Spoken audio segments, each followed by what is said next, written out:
Very exciting. Clearly, there is something in the air.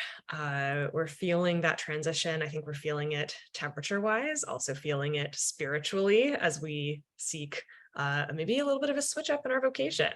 Um, so let's see, I'm going to go ahead and I might feel a little bit distracted here as people continue trickling in because I have to admit everybody, but just bear with me. Hopefully everyone can see my screen presentation. I just wanted to test it. I'm actually going to show you my face for just a second. Let's see, I'm going to pin me.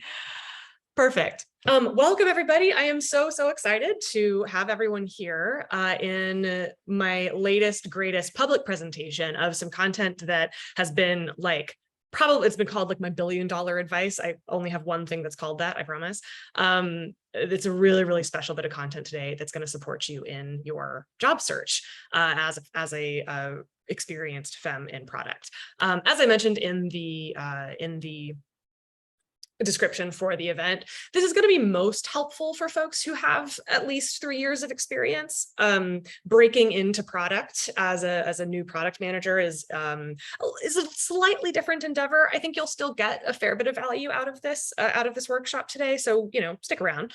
But breaking in does have a little bit of a different flavor to it, as I'm sure you know. So for folks who have 3+ years of product experience, you are going to find this insanely helpful. And I will walk you through some of the promises of this workshop in just a second. However, because I am both a hippie and a person who deeply believes in science, we're going to focus on the intersection of those two things right now. Newsflash, none of us know how to breathe. And for anyone who's struggling with anxiety or feelings of discomfort or racing thoughts or like a freeze response, right, in their bodies when they try to tell their story to other people or are trying to figure out how to strategize a big leap or a big transition, like finding a new role, or you're trying to really perform super well in interviews and you're finding your body freezing up, your breath is the #1 input into you feeling like a badass who can just tell her story really powerfully and really easily, and shrinking down, closing up, or rambling and freaking out and feeling really anxious, or being paralyzed in your process and feeling really disempowered. Our breath is the direct input to that sense of well-being. It is also an indirect input because it influences a bunch of the chemicals downstream that then come in and feed back into that anxiety or sense of well-being, right? So breath work is a absolute cornerstone of my work with all clients, because if we're fighting against our bodies, we're pushing a boulder up a mountain and it's the least strategic shit ever. So I want everyone to just bear with me because I didn't do breath work until someone forced me to do it. And then it changed my life. So we're going to do just 4 rounds of box breathing. Okay, so if you're familiar with box breathing, we're going to inhale for a count of 4, hold at the top for a count of 4, exhale for a count of 4, and then hold at the bottom for a count of 4. So I'm going to walk you through it. And you can just imagine drawing, a box with your brain. It's really soothing. We're going to do 4 rounds. So everyone exhale, feel your feet on the ground first. And by the way, if you don't feel comfortable with breathwork for literally any reason, it is your body and your choice. Feel free to skip, but I do encourage you to try it if it's new to you. Exhale from wherever you are and take an inhale for 4, 3, 2, 1. Hold 3, 2, 1. Exhale 3, 2, 1. Hold 3, 2, 1. Inhale 3, 2, 1. Hold 3, 2, 1. Exhale 3, 2, 1. Hold 3, 2, 1. Inhale 3, 2, 1. Hold 3, 2, 1. Exhale 3, 2, 1. Hold 3, 2, 1. And last one, inhale 3, 2, 1. Hold 3, 2, 1. Exhale 3, 2, 1. Hold 3, 2, 1. And just come back to a normal breathing and notice if anything shifted. And Tiffany, yeah, breathing with the diaphragm. It turns out when we're sitting, our diaphragm gets constricted, really hard to breathe in a way that soothes our anxiety, that tells our body that we're safe when we're sitting. How messed up is that? Because we sit all day. So rude, right? So again, really, really leveraging our bodies, which are the point of highest leverage, the most strategic point of influence for everything else we're trying to do throughout our day, including things that might be a little bit scary, like transitioning jobs, or as we're going to do today, talking to the humans.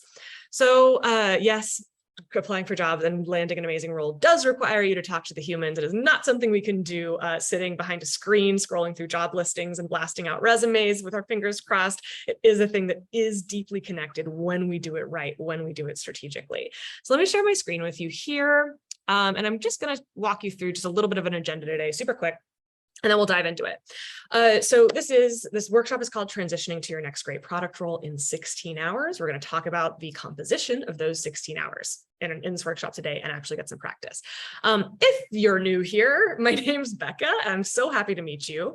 I'm the founder and coach of a community called Fearless Femmes. We have three programs in that broader community: Raise, Revamp, and Reinvent. All of them kind of rolling up into this master goal of product leaders, femmes in product, who want freedom, joy, and top 10% comp in their careers. Obviously, the comp is kind of wasted if we're miserable or don't have time to enjoy our lives. So the whole picture is really, really important. The Raise, Revamp, and Reinvent programs have somewhat different approaches to accomplishing that meta goal. A big part of what we focus on, especially in the Raise program, is finding a role that is just amazing for you. So that's really what we're going to be talking about today, is getting that freedom and joy and top 10% in this incredibly high leverage moment of the moment where you lock in a new role. So let's see, next slide. My promises for you today are an authentic style. I swear moderately, you've been warned. I will not ask any rhetorical questions. If I ask a question, I really, really want you to reply in the chat. The more you engage there, the more you will get out of this workshop, I swear. Also, you're not going to learn anything actually new today. What? Trust me, everything that you know or that you're going to hear about today and practice is stuff you already know. It's not the knowing of the tactics that's holding you back. We'll talk about exactly why in a minute.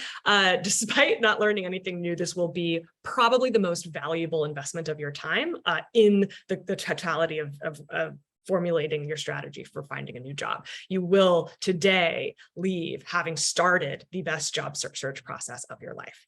I also promise this is not one of those things where, like, okay, I'm a coach, right? And I'm like gonna tease you for half an hour and then tell you to sign up for my program to actually get something out of it. No, I will literally teach you 100% of the secrets that I possibly can in an hour. And then at the end, if you want more help, I will tell you how to get it. If you're like, nah, I'm good, peace, I really am excited to hear the results of you putting all of the stuff you're going to learn today to practice. I love these sessions so much, and I just really want to actually express a bunch of gratitude. This is like this is my dream, right? Where I get to have a top of funnel for my programs that involves showing up, talking to you, like giving it to you so real, connecting to you for real, giving you a sense of what it's actually like to engage with me, work with me, talk to me, hear my voice, etc., while actually delivering life-changing value for free. This is my life's mission, and hopefully, if it appeals to you, you will consider joining the Fearless Femmes program. Part of what I'm trying to do here is give you a sense of what that's actually like and what you'll actually be learning. I really believe that everyone, when they invest in themselves, invest in a guide or a community, should really know what they're buying, right? So just like being super transparent about what's up. You will leave here with a ton of value today and a connection with me, which I am so grateful for. Today, what we're going to do. First, I already went through the promises. Oops. So check mark. We're going to go through the 3 keys of successful networking. We're going to author what's called your stitch. That's your story plus pitch. So cute. We're then going to break out into sessions to actually practice delivering your stitch. That'll make more sense in a minute, but this is really where you're going to like rubber meet road kind of situation and actually connect with each other and be of service to one another, literally in this session today.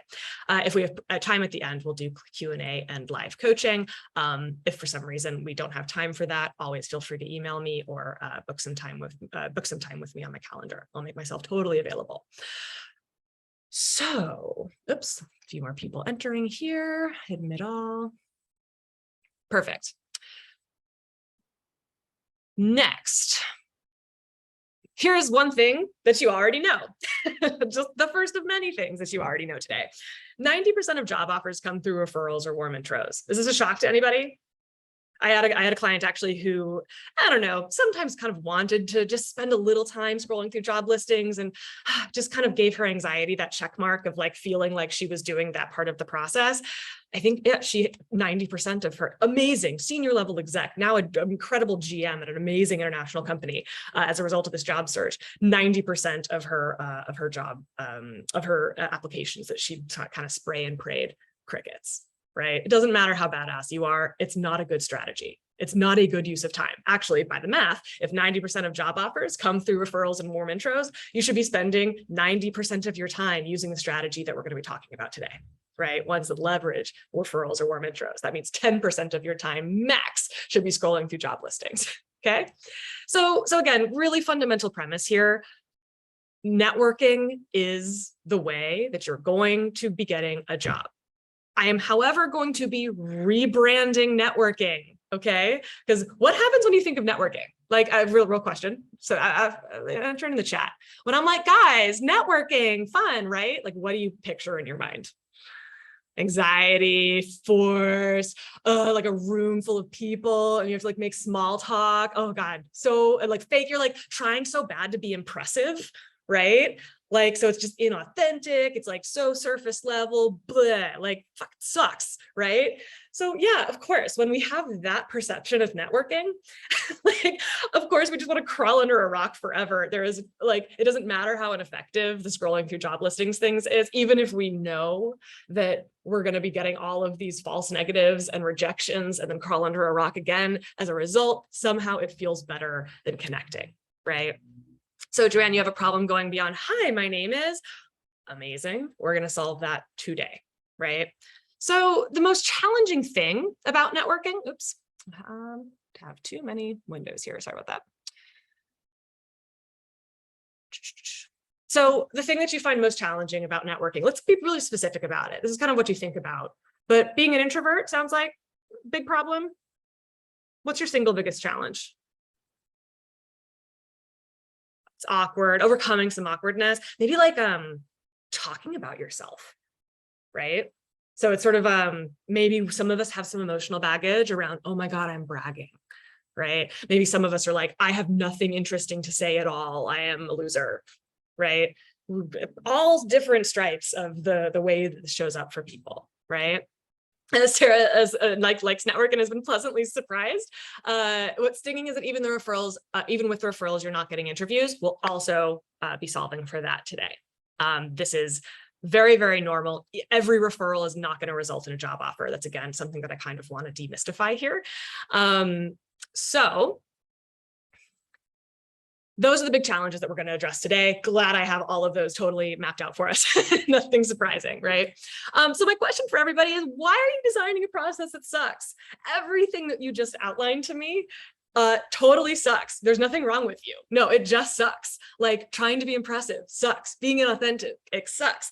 Showing up in environments that don't really suit your communication style. Like if you actually really thrive in one-on-one and you feel like you have to go to a big networking event, which again are happening now in person again.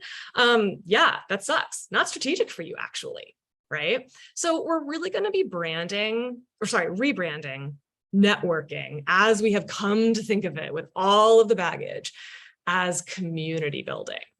And yes, that is semantic. The only difference between community building and networking is that one sucks and the other doesn't.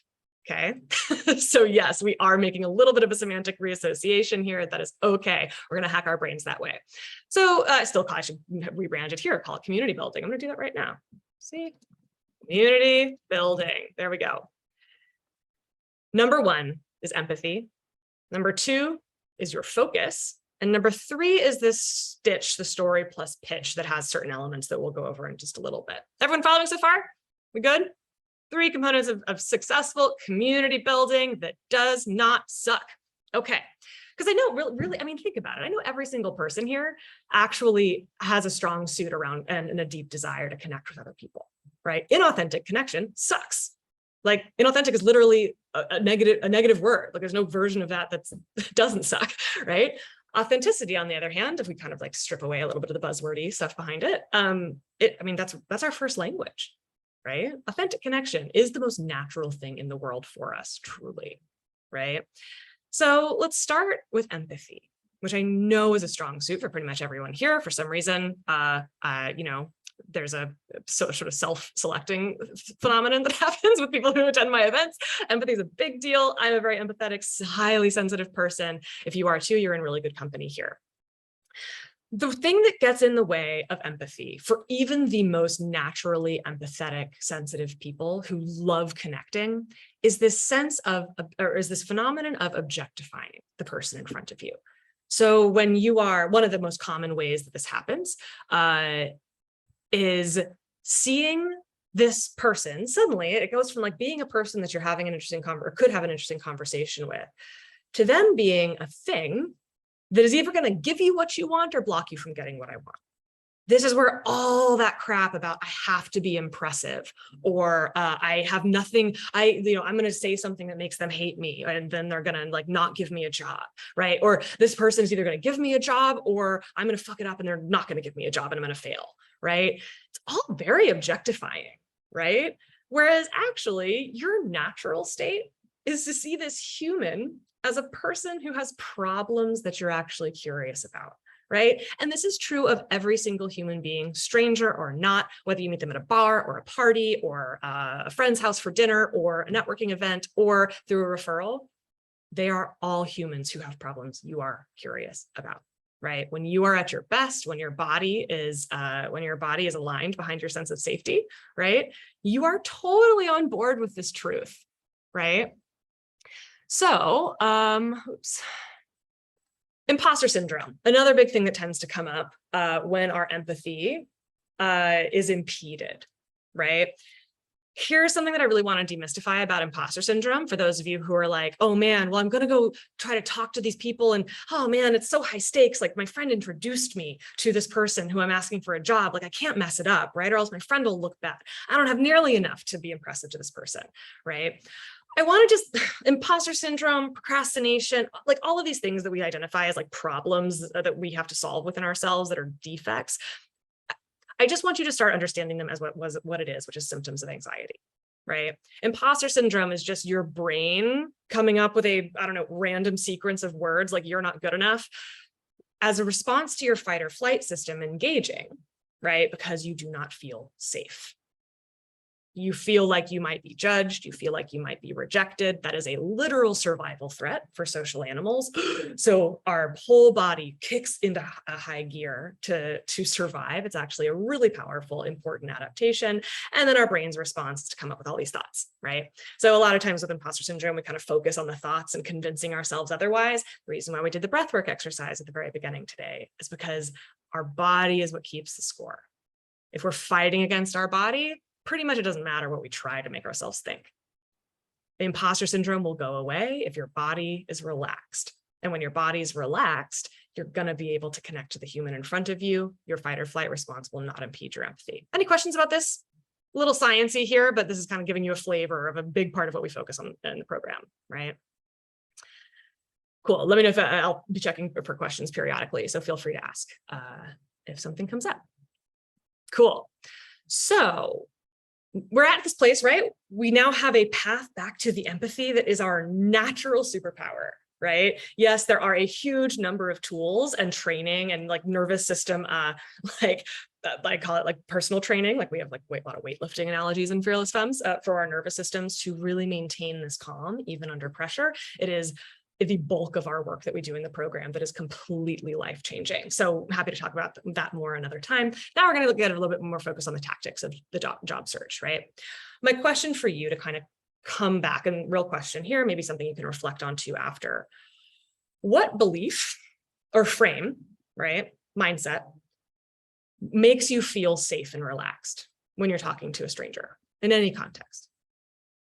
Maybe it's, oh, I'm just here to be of service to this person, right? That's why I'm not nervous coming and talking to you guys today. Like if I say one thing that maybe changes your perspective or helps you out, oh my God, I've won, right? I don't have to be brilliant, although, you know, I am pretty funny. So feeling genuinely listened to and heard, that this person's judgment doesn't really matter, right? This person wants to talk to me. Yeah, I mean, would they be there if they didn't, right? I mean, maybe, I don't know, occasionally we run into douchebags who like show up and then are mean, but I mean, especially if they're coming through friends, they probably are genuinely interested in connecting with you, right?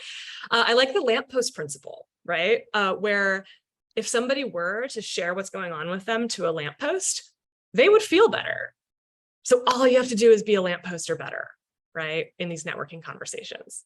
Pretty reasonable bar, right? So again, just something to noodle on, just to kind of get that body. Again, your mind does feed back into your body a bit, and then it feeds back into your mind. Really understanding what truth you need to decide is yours going into these is going to make a big difference. Something you can put on a Post-it note. Okay. All right. Number two, the third element of networking success, or sorry, second element of networking success, having a focus. This is really, really easy for some people. You know, in my reInvent program, we're helping them launch a consulting business so they can break free of the corporate world. For them, it's finding new clients, right? Or finding their first set of clients. For you guys, it's finding your next amazing product role.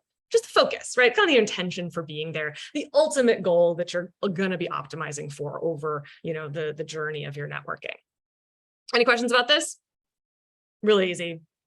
Your focus might change depending on what you're using this networking for. For us today, it's all about finding that next role.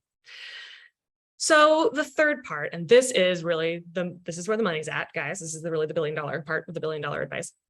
This is your stitch. The story plus your pitch. When you're like, oh my God, what am I going to say to these people? Like, great, I've got like, I'm like, my body's chill, I'm excited. And you show up and you're like, oh, what do I say? Here's what you say. We're going to make it really, really easy. And a big part of why we avoid all of this process and, you know, overcomplicate it and whatever is because we think that it has to be something revolutionary or masterpiece that comes out of our mouths, right? We actually want it to be as simple and consumable as possible. So your stitch, your story plus your pitch is comprised of these three parts. What are your strengths? What kind of work do you love doing? And what skills do you want to develop next? This is it. We're going to go through each one. Don't worry about scrambling all this down. We're going to go through each one in just a second. Let me just check on the questions here. Address a struggle with identifying your ikigai. So, well, Lorianne, we're gonna get you over that struggle. A lot of times the thing about like, oh my God, what am I doing with my life? Again, a lot of pressure to that question. We usually are overcomplicating it or think it has to be some like completely groundbreaking thing. I'm going to give you some examples that hopefully will really bring it down into focus for you and really, really simplify it. However, it's worth noting, if I say, hey, folks, what do you like? And you're like, oh my God, I don't know. That is a really, really clear sign that you have cut yourself off from all signals coming at you from your body in your day-to-day. Really normal thing to do to survive work culture these days, but also the fast track to burnout, right? When we are ignoring our body's signals to slow down, hey, this isn't right. Oh my gosh, please like relax. Or, hey, I'm really freaking out right now and I need you to pay attention. I need a break, right? You're also, and we're ignoring all those signals, right? Just kind of cutting them off at the neck here. We're also ignoring pleasure signals of that was fun. Or like, man, I love collaborating with that person, right? All of that emotional inner world is totally alien to us. So again, this is why in Fearless Femmes, we start with the body and the emotions. The mind-body emotion system is what we call it. we have to address this before we get into all of the goals, the vision setting, the action planning that really is just logistics, right? So again, like this is why my program is 6 months, is because you can't just, to some extent, we're going to get you just started here. There is value in kind of, pushing you over the hump a little bit, but there is deeper work to be done for almost everybody, because boy, we've really been through the ringer the last couple of years, especially with the pandemic, and work culture has been just increasingly brutal for most bodies. So big picture here, but again, as I said, going to take 6 months of material and crush it down into an hour for you. So going to try to focus on the stuff that's a little bit more actionable. There is a ton of long-term interesting stuff if you follow, learn more about my program. We go really deep into it. It's a whole nerdery rabbit hole that is really, really awesome and fun and feels really good. So this is hopefully this give you a little bit of time to kind of noodle on these 3 elements of the stitch. Here's some examples. A big kind of, I'll call it pothole that people hit on the road to creating their stitch is that they kind of go into this, like launch into this, novel of describing what it is they're trying to do. Same kind of problem that we run into when we try to talk about our achievements on our resumes, right? We kind of start to use all these buzzwords to describe our activities, when actually what we want to be or describe our lives as product leaders. Instead, what we want to really be focusing on is the names of the activity or the skill. Right? So 1 to 2 words, that's what we're going for each one, right? So these are real stitch examples from actual clients that I just pulled, just from the other day. For skills, empathy might be one. Maybe you're doing very data fluent, really know your way around SQL or how to interpret statistics, right? Coaching may be a strong suit of yours. People management, visual storytelling, the health fitness industry is something that you have a lot of experience in, right? Domain knowledge in. Skills, really simple, right? This is ideally, when we kind of like look at this, the stitch holistically in your job search process overall, we're going to select the skills for your stitch that you have the most badass, powerful stories around, the kinds of stories that you're like, in an interview, they say, tell me about a time when you did this really well or whatever. Those are the kinds of stories that we want to have backed up in the things we select as skills. So we really just want to select like maximum 3. I put a bunch of examples here so that you guys can kind of have a little bit of a menu to get your wheels turning. But like most of us are really, really good at like one thing, right? That's why we're so good at it, is because we've specialized, right? Or really leaned into it and invested our time in it. Maybe we have another kind of side skill that is worth mentioning, but a lot of us have like 1, 2, maybe 3 if you've been at it for a long time. Your loves are the things that you do not have mastery of necessarily. It's just like, guys, if you were looking at your work calendar and these activities or sort of areas of research weren't on it, it would be a bummer. It would just be a miss. Like we want things, again, if we're kind of just designing a life full of joy and fulfillment, it doesn't matter if you're good at it, you just fucking like it, right? It's something you look forward to every day. Right. So, this one client really, really into AR, VR, loves reading and writing about it. Same thing for artificial intelligence and machine learning. He also loves creating the UX and PM artifacts. Right. So these are actually the documents that allow a team to really collaborate around a product initiative. So this could be slides, it could be PRD, all these artifacts that we're like literally physically creating in our capacity as product leaders. Maybe you love customer interviews. You really are like so into 0 to 1 or greenfield discovery. You've never really done it, but like, oh man, it's just so fun to you, right? What must be true analyses, not necessarily something you want to be leading every day, but like, boy, when you get to sit on those meetings, it is awesome, right? Getting a feel for like the difference between skills and loves, right? So one person's loves might be another person's skills and vice versa, right? The third one is possibly the most important element of the stitch. This is what you want to learn next. For my more senior folks, P&L management is often like the next step, right? Leading a strategic planning process, market expansions, because you spend a lot of time hitting product market fit. Now you want that opportunity to really like go to the next tier, right? Maybe growth product is something that you really want more exposure to. Go to market planning is something that you want in your skill set for the next phase of your career. The reason why this is the most important part of the stitch is because it completely, structurally abandons the myth that you are supposed to be good at everything already. In fact, if there's a company out there who needs you to already have had P&L management experience and need you to hit the ground running with zero mentorship on P&L management, that is not a job you want, right? The cool part of this part of the stitch is that this is where you say, hey, I've never done this before. I insist on being supported in it in my next role. Is this the role that's going to do that? Tell me about the resources that I'll have available at my disposal for getting really good at P&L management, because that's the thing for me. And if they're like, yeah, sorry, we don't have any resources for you, you say, great, I'm so glad we had this talk. Right? So again, really disabusing ourselves of this notion that we have to be perfect, that there is kind of a platonic ideal of a product manager who's really good at everything. As I mentioned, we're usually only really good at one or two things. And also the idea that any job is going to be right for you. Most won't. This will be increasingly true the more senior you get. Most roles are not going to be right for you, right? So what do we do about that, right? We're going to talk about the problem of looking for a needle in the haystack in just a moment. But I really want you thinking and starting to jot down maybe some of the things that you recognize here. Right? Maybe there's, again, a skill of love or a skill that you want to learn next. Maybe you've already got one in your mind, but just take a moment and just jot down one, maybe two things. What are your strengths? One word. Don't think about it too hard. It's a big lesson for today, because generally, don't think about it too hard. Good rule for life. Just take a minute. You can share it, or you can put it in the chat, or you can write it down privately, up to you. You're going to be sharing it with your partner in breakout.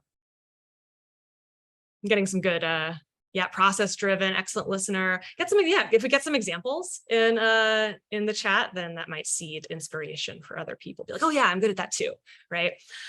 Quick resource that I'll send out to everybody afterwards in the follow-ups.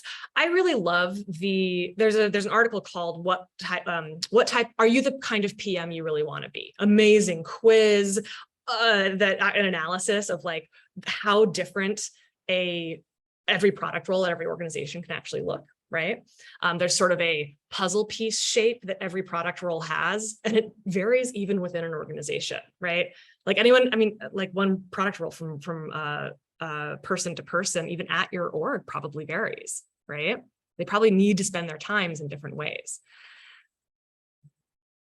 So again, like the shape of that puzzle piece might match yours or it might not.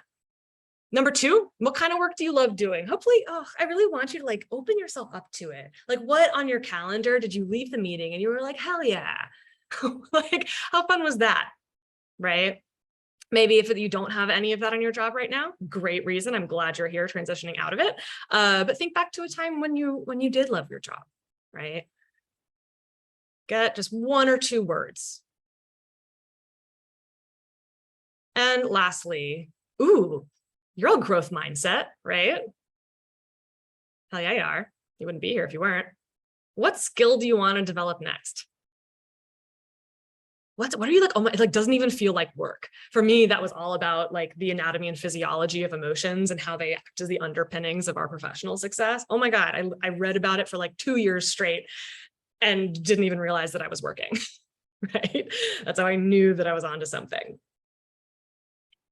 We really want you. One type of burnout is growth burnout, where you're not growing. It doesn't matter if you're working 10 hours a week, you're going to be burned out because you're just not engaged. You're not moving in any direction, right? So get this skill, get the skill that you want to learn next. Maybe just try it on for size, right? Maybe you're not totally sure. That's fine. Just pick one for now. You can change it later. Okay, so the overarching theory here that we've covered so far about the stitch, these three elements form the shape of your puzzle piece. Does that make sense? If like every role that's out there has a puzzle piece shape that's complementary or not to yours, our task is then to, as expediently as possible, try on every puzzle piece until we find one that actually fits ours, right? And again, like I said, most puzzle pieces are not going to fit yours. Because, and what's amazing, what's so important is that now You have the shape of your puzzle piece, whereas before you probably didn't. You know what's a terrible representation of your puzzle piece? Is your resume. It's the most generic shit ever. You know what's a terrible representation of an actual job, a roles puzzle piece? A job listing. By design, the most generic shit ever, right? So again, this is why this process works so much better. It's because it leans on all of the strongest parts of the system rather than on the weakest parts of the system. It's just good strategy, right? All right, so we got our stitch, okay? We're now going to use this stitch. Like, okay, cool. So now I've got my puzzle piece. Great. I've got this actual mountain of puzzle pieces that I'm going to have to go through one at a time until I do a million of them. And then I find my job. That sounds like it sucks, Becca. You're right. That would suck. So we're not going to do it that way. Instead, what we're going to do, again, the rule here being it doesn't suck. That's like my one criteria for everything I'm teaching you today. The Fearless Femmes third link rule. Again, yet another thing that you already know how to do. I just branded it because people asked me to. So here it is. The third link rule looks like this. The action of the third link rule looks like this. The premise here is that there are 3 links in every chain. Link 1, link 2, and link 3. Link 1 introduces you to link 2, which introduces you to link 3. Make sense? So that's how we're kind of defining a chain with links in it, right? So you'll notice the third link rule, we're talking about this link right here, but how we arrive at that third link is really essential. Link number 1 is a friend you respect. That's it. They don't have to be targeted. They don't have to have a job for you. They don't even have to be in product management. You just like talking to them, period. That's it. It's defined as something that's easy and fun. You know why? Because the only reason the third link rule doesn't work is when people don't fucking start it. That is the only reason that it fails is when you don't do it. So we really want, again, every bit of this product is designed for you to make it, to lower that activation energy to really get this process started. Because once you do, it will work. I can basically guarantee it. So easy and fun, just a friend you want to catch up with. Anyone, anyway, also has the benefit of if you totally mess up your stitch, you can be like, oh my God, can I try that again? And they'll be like, yes, here's some feedback, try it again. We'll pretend we just walked in, right? So again, someone really, really chill, easy, fun. You don't feel nervous talking to them. They will introduce you to somebody based on what you tell them, someone who then is warm and targeted. Whereas they weren't targeted, they've now heard about your story, what you're looking for, what your focus is, what your interests are. And they'll be like, you know what, you should talk to this person. Now, we've now basically taken 90% of that haystack and swept it away. All the people who are not targeted to what you're looking for, all the people who do not share your interests and your values have just been eliminated from the picture, right? Still though, that's usually not where the job offer lives. Usually we're not targeted enough because again, this is a needle in the haystack. It's like really, really buried in there, right? So again, even with this one link, even though we've wiped away, we've still got 10% of that haystack sitting there. So what do we do next? We ask for that next link in the chain. And I don't know why, guys, this is where the job offer lives. I guess it makes sense if we do another 90% swipe, we've taken it down to a 1% of the haystack. And for some reason, this is where the job offer lives. This is the rule. So this is the process you're going to be using. The rule itself is this. If a femme in product completes 5 chains, they will receive 1 perfectly targeted job offer. So that, assuming like between the scheduling and the actual doing of the meeting, that's about 15 hours of time investment, right? 5 first links, 5 second links, 5 third links, 15 hours. What's the 16th hour? It's this one. Haha, you already started. All right, any questions about this?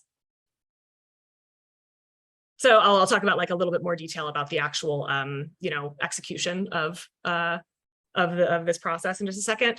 But does the rule make sense, right? If you complete 5 of these chains, I don't know why, but the numbers are just like, I've been doing this for a long, long time. And I was like, what? I tried to figure out kind of why. And my best logic is about that haystack analogy. But it's weird, 5 chains, 15 meetings, almost everybody gets a job. There's some troubleshooting that does sometimes need to occur. We'll talk about that in just a minute. But in general, that's the rule. When you really lean into this process, it just works. I have hundreds of data points. It is wild. And again, this isn't anything new, actually.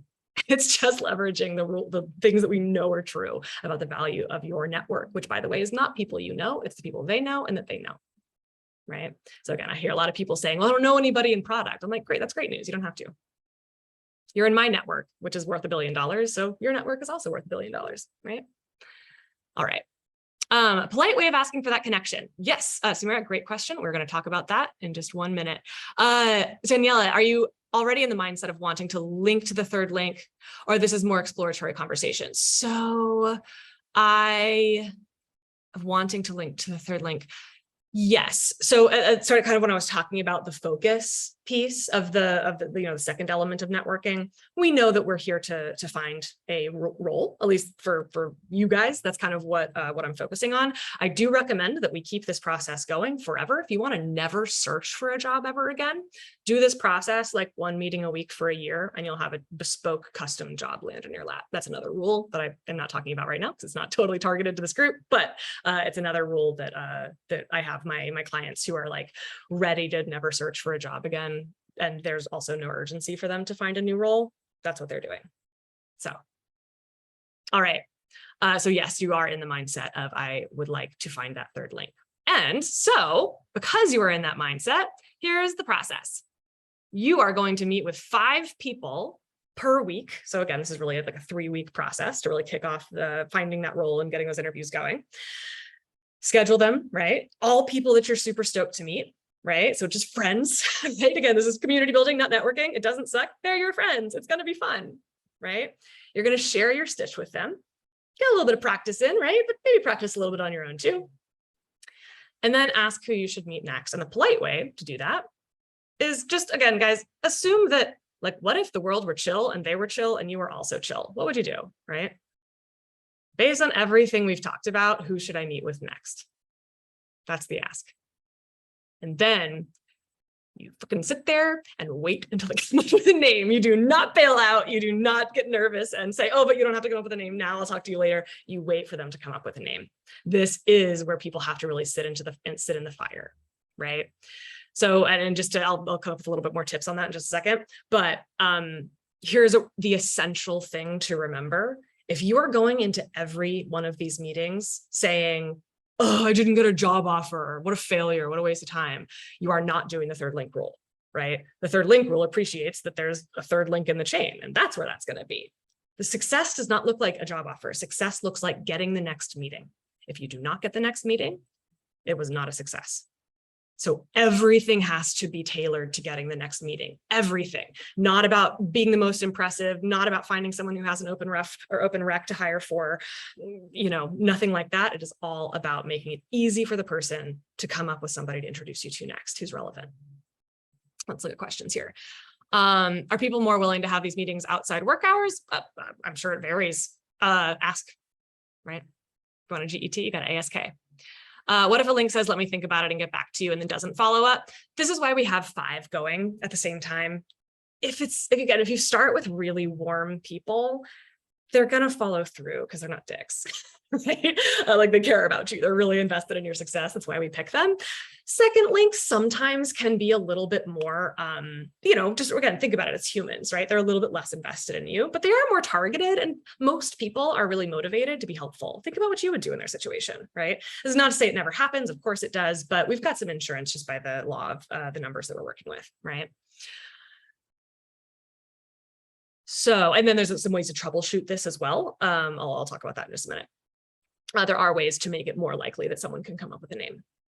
Okay, so quick question. Anyone here learns fundamentally something totally new that you had no clue that that's how it worked? Or that this was what was going to be successful? Probably not, right? The 5 chains thing, sure. So maybe there's some recommendations around the numbers or my data supporting a specific prescription around the numbers.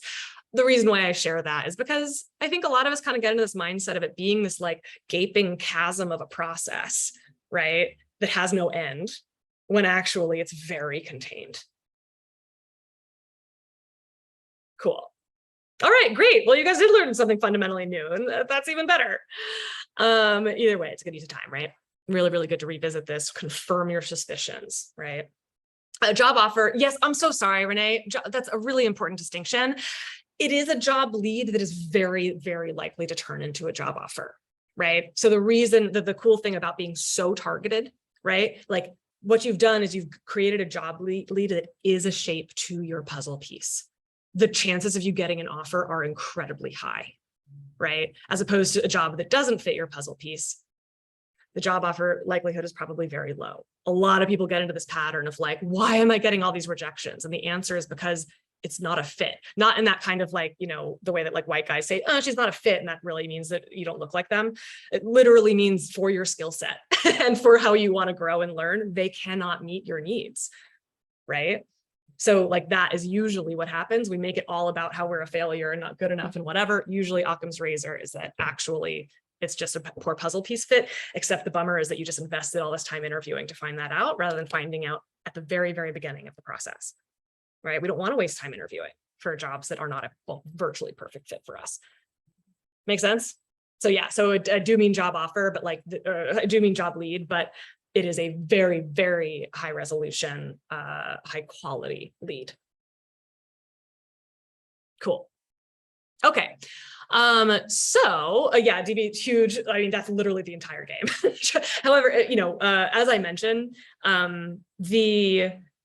there is a physiological reality that our mindset is kind of just sitting on top of, right?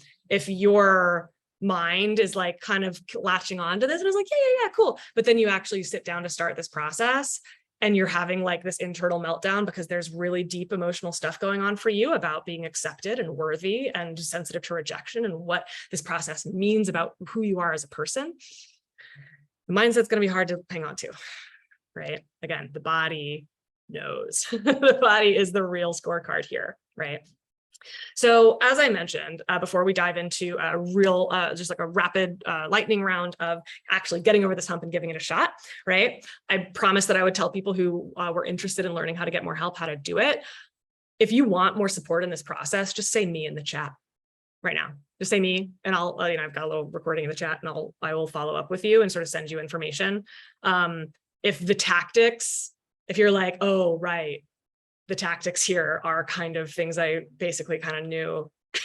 That's not the problem. That's not what's getting in the way. I know that it's deeper. I know that I need the accountability. I know that I need the community to like usher me through it. Just say me, I will holler at you.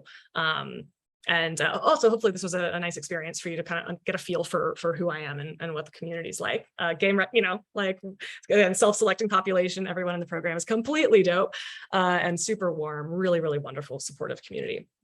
Okay, perfect. So just a quick quote from a client. This was sent this to me the other day. It can be uncomfortable reaching out to people you haven't spoken to in a while, but even old coworkers I haven't worked for 12 years, we're happy to help. This is the one who actually landed the amazing GM role, like big girl job, majorly at an international company. Really, really cool stuff. And used the third link role to get it. Because again, job listings were, I mean, that job didn't exist in the job boards. It never was going to exist there, right? This is what they mean when they say the hidden job market, by the way. Okay, so let's see. I want to pull up the, so if you've got your stitch, right? I'm now going to throw you into breakout sessions in pairs, and I'm going to give you 4 minutes to go through this process of here's my focus, here's my stitch. Like a ground and empathy, right? That's part number 1. Get really curious about this person. Ground and empathy, share what your focus is, share, and then, go through the 3 parts of your stitch and then say, based on everything that I've said that I've said today, who should I talk to next? And you guys are going to come up with someone. Okay. No flaking, no saying, I don't know. You're going to sit there until you think of somebody. So you've been prepared. Okay. All right. And then we're going to come back and I'll give you some troubleshooting tips. First, any reason we don't have time, I'll email them to you. Okay. And feel free to say me if you guys are interested in me reaching out to you and saying, hey, let's talk about Fearless Femmes. Okay. Ooh, breakout rooms. Okay, you're going to go into pairs, share your stitch. Then I'm going to cue you to switch. Okay, you'll get 4 minutes each.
Hey folks, is that enough time? I know it's a lightning round, so it's kind of like high pressure,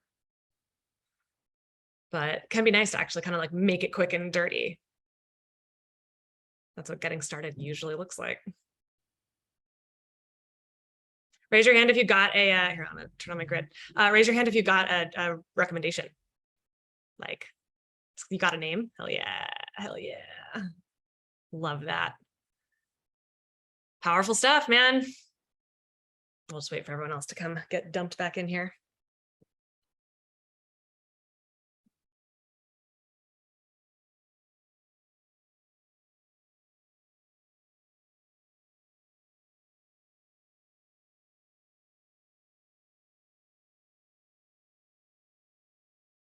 Hey y'all, sorry if you got cut short there. I know that for some reason it required me to make it groups of 2 or 3 rather than just 2.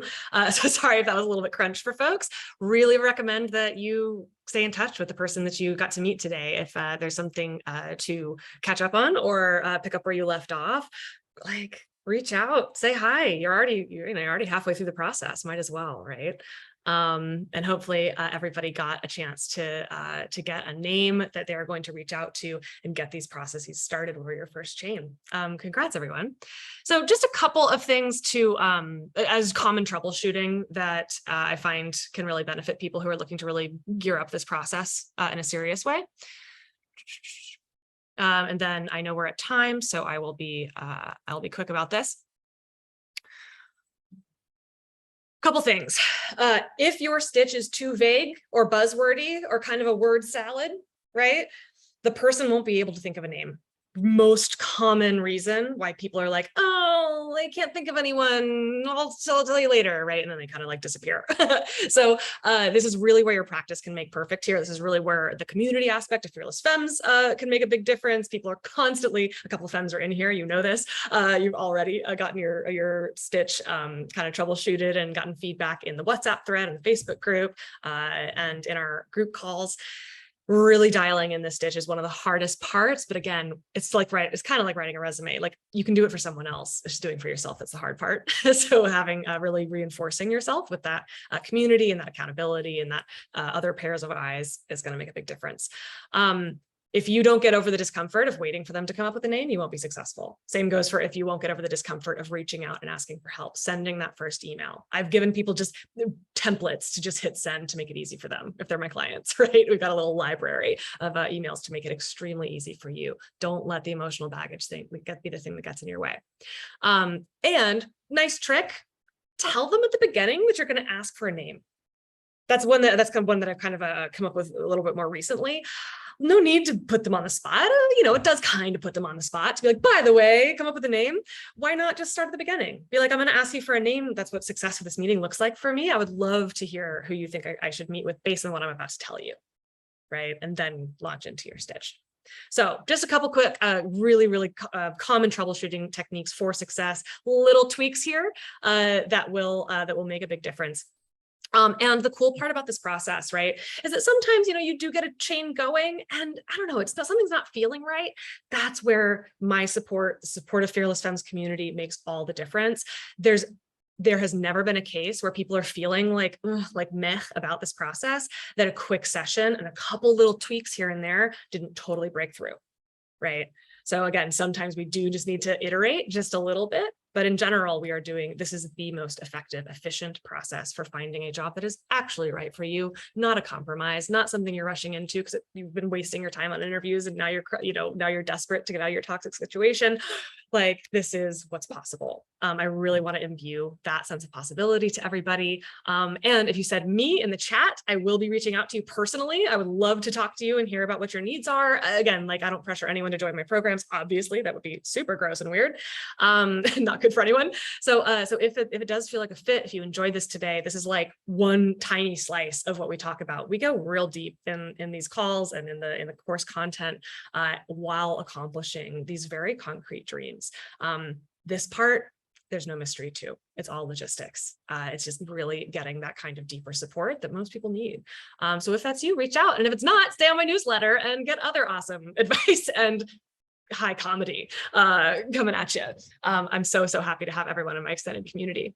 All right. Oh, thanks, Julia. Yeah, Femmes Power. In that time of transition, it's so wonderful to share community with you too. All right, everyone, I know we're at time, so I'm going to let you get on with your days. And of course, I'll be in touch with folks who raised their hand, and I will see you on the flip. Keep me posted on how the process is going. If you need feedback or anything, please let me know how this is working for you. I'd love to hear from you. All right. Bye, everyone.